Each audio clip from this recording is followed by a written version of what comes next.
Hello दोस्तों, नमस्कार। स्वागत है आपका सक्सेस इन हिंदी अकेडमी।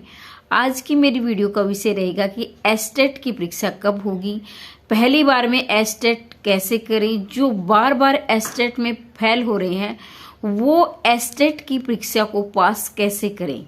अगर आप पहली बार चैनल पर आए हैं तो चैनल को सब्सक्राइब कर दें और शेयर कर दें, लाइक करना ना भूलें। तो सबसे पहली बात, एस्टेट की परीक्षा अभी नहीं होगी। आपके अंदर एक डर बैठाया जा रहा है कि अभी होगी अभी होगी, नहीं होगी, क्योंकि एस्टेट की परीक्षा बहुत सारे अभ्यर्थी इसमें शामिल होते हैं और ये सिर्फ हरियाणा के अभ्यर्थी इसमें नहीं बैठते हैं, हरियाणा से बाहर के भी अभ्यर्थी इसमें बैठते हैं। तो एस्टेट की परीक्षा बच्चों की छुट्टियों में, यानी कि आपकी परीक्षा है जून में होने की पूरी संभावना है।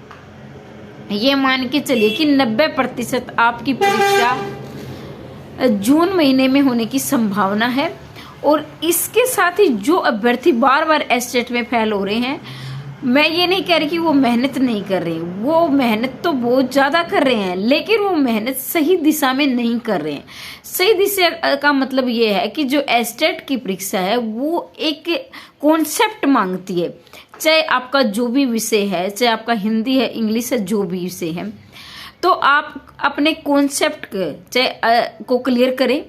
ये नहीं कि आपने, जैसे आप हरियाणा में एस्टेट की परीक्षा दे रहे हो और आप राजस्थान की पीवाईक्यू लगा रहे हैं, यूपी के लगा रहे हैं, एमपी के लगा रहे हैं, उससे आपकी नॉलेज तो बढ़ रही है, लेकिन जो एस्टेट जो मांगता है वो उनके पास नहीं है।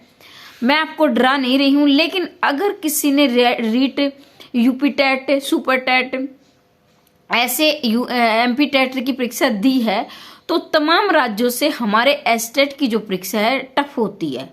अब ये कहोगे, देखो वैसे तो संज्ञा ही होती है, लेकिन अगर उसका आप निचोड़ पढ़ेंगे, उसके मूल को पढ़ेंगे, तो ही आप एस्टेट को निकालेंगे। ये नहीं कि पीवाईक्यू से आप एस्टेट निकाल देंगे। हाँ, मैं ये जरूर कहूंगी, अगर आप एस्टेट दे रहे हैं तो सिर्फ आप एस्टेट के ही पीवाईक्यू लगाएं। मैं बार बार बोल रही हूँ, एस्टेट के ही पीवाईक्यू लगाएं। और एस्टेट के पीवाईक्यू जो निकाल ले जाएगा, यानी कि मान लीजिए आप उसमें 90 नंबर भी ले रहे हैं, तो मान के चलिए आपकी तैयारी अच्छी है। तो 2012 से एस्टेट की परीक्षा लगभग शुरू हुई थी। 2012 से लेकर 2024-23 तक जितने भी एस्टेट हुए हैं, सारे के सारे आप निकालो, ठीक है। वो आप पीवाईक्यू करो। इसके साथ ही अगर आप कहीं से कोचिंग ले रहे हैं तो वो आपकी मर्जी है, वरना जो भी एस्टेट का सिलेबस निकालें, या मैंने डाल भी रखा है, मैंने वीडियो बना रखी है एस्टेट के सिलेबस पर, वो आप देख सकते हैं, किसी और से भी देख सकते हैं, जिससे आपको समझ में आता है। मैं हिंदी विषय की बात कर रही हूँ। और अपने खुद के नोट्स बनाइए। अब आप कहोगे हमारे पास समय नहीं है मैम एस्टेट के नोट्स बनाने का, क्योंकि कुछ अभ्यर्थी ऐसे हैं जो प्राइवेट जॉब करते हैं, और कुछ अभ्यर्थी ऐसे हैं जो कि मतलब अपने घर को संभाले हुए, उनके पास समय बहुत कम होता है। तो एस्टेट के मैंने नोट्स बना रखे हैं, लेना ना लेना आपकी मर्जी है, लेकिन बहुत ही सस्ते हैं, मात्र और मात्र 250 रुपये के हैं। तो PDF मिलेगी, व्हाट्सएप पर भेजती हूँ, आपको PDF निकलवानी होगी, वरना आपको आगे जाके स्क्रीनिंग भी देना है और रिटर्न भी देना है। आप खुद लिखोगे तो आपको याद भी होगा और आपकी राइटिंग भी अच्छी होगी, लिखने की प्रैक्टिस होगी, ठीक है। लेना, ये हिंदी विषय की मैं बात कर रही हूँ, TGT PGT की।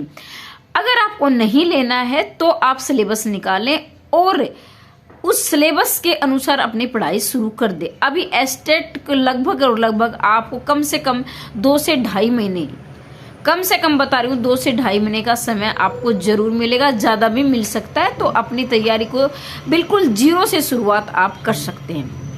तो आप अपनी ये मान के चलिए, मान लीजिए वैसे आपकी परीक्षा को 3 महीने लगेंगे, लेकिन आप 3 महीने क्यों माने, आप 2 महीने मानकर 2 महीने में तैयारी करने की कोशिश करें, क्योंकि 1 महीना आपके रिविजन के लिए बच जाएगा।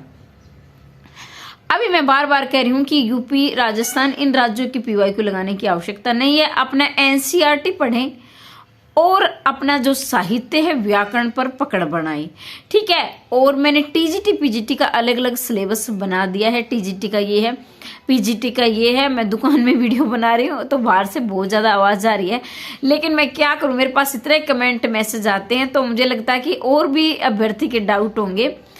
तो मैं अपनी तारीफ नहीं करूंगी, लेकिन इतना जरूर कहूंगी मैं आपको जागरूक करने के लिए कि मेरा ये 4 बार का एक्सपीरियंस बोलता है कि एस्टेट क्या मांगता है, ठीक है। और उसी आधार पर नोट्स बनाए। कुछ अभ्यर्थी कहे मैम इसके अलावा भी कुछ पढ़ने की आवश्यकता है, तो इसके अलावा आपको PYQ पढ़ना है और NCERT है बस, ठीक है। लेकिन अगर आपका कॉन्सेप्ट क्लियर है तो आप परीक्षा निकालेंगे। उस जो जड़ है ना, जैसे हिंदी इंग्लिश जो भी आपका विषय है तो वो जड़ मांगता है स्टेट। अब अगर आपने पढ़ लिया कि संज्ञा क्या चीज है, उसकी क्या विशेषताएं, तो ही आप एस्टेट निकालोगे। अगर आपने सिर्फ संज्ञा के PYQ, मैं एक उदाहरण दे रही हूँ, तो PYQ निकाले तो आप वहां गिरोगे, ठीक है। तो मैं यही बोल रही हूँ कि बार बार एस्टेट के ही PYQ करें हर साल, जैसे 2012 से लेकर 2024-25 तक सारे PYQ करें और अपना कॉन्सेप्ट क्लियर करें। बहुत ज़्यादा देखिए यूट्यूब की आप हेल्प ले लो, लेकिन बहुत ज़्यादा यूट्यूब पर निर्भर ना रहो, ठीक है। वो आपको कंफ्यूज करेगा। प्रतिदिन एक टॉपिक को लगाकर आप PYQ करें और मतलब एक प्रैक्टिस सेट डेली करें। ये जब करें जब आपकी तैयारी अच्छी हो चुकी है। बाकी जिनकी तैयारी नहीं है पहले अपना कॉन्सेप्ट क्लियर करें, बाद में PYQ निकालें, ठीक है। बाकी CDP की भी मैंने एक वीडियो बना रखी है, वो भी आप जरूर देखें। उसमें कम से कम एक वीडियो में आपके मैंने नेगेटिव पॉजिटिव पॉइंट पर बनाए हैं, कम से कम 10 नंबर बढ़ जाएंगे आपकी, ठीक है। वो वीडियो भी जरूर देखें। बाकी मैंने PGT का पूरा सिलेबस करवा दिया है, NCERT वगैरह का पुरानी वीडियो, सिलेबस बदला नहीं है, तो वहां से भी आप देख सकते हैं। नहीं देखना चाहते हैं तो मैंने नई क्लास शुरू कर दी है। जो मैंने नोट्स बनाए हैं उनकी क्लास मैंने शुरू कर दी है और मैंने 5 क्लास डाल दी है। कल मैंने 5वीं क्लास डाली थी, आगे भी क्लास निरंतर आपको मिलेगी, लेकिन मैंने उनकी प्लेलिस्ट नहीं बनाई है। मैं जल्दी उनकी प्लेलिस्ट बना दूंगी। उसी आधार पर आप वीडियो से हेल्प लेते रहें और अपनी तैयारी करते रहें। मैं आपकी तैयारी इस तरह से करवाऊंगी ताकि आपका एक आगे जाकर आपको स्क्रीनिंग और आपको रिटर्न में भी समस्या ना आए। और जाते जाते यही कहूंगी कि अभी एस्टेट में समय है, धैर्य के साथ तैयारी करते रहे, घबराए नहीं। और बाकी TGT PGT की अलग अलग क्या क्या रिक्वायरमेंट है वो वीडियो भी मैंने बना रखी है। आप सर्च करेंगे success in Hindi academy by Anjana तो आपके सामने वो वीडियो आ जाएंगे। जय हिंद, जय भारत। मेरी तरफ से आपको बहुत बहुत शुभकामनाएं।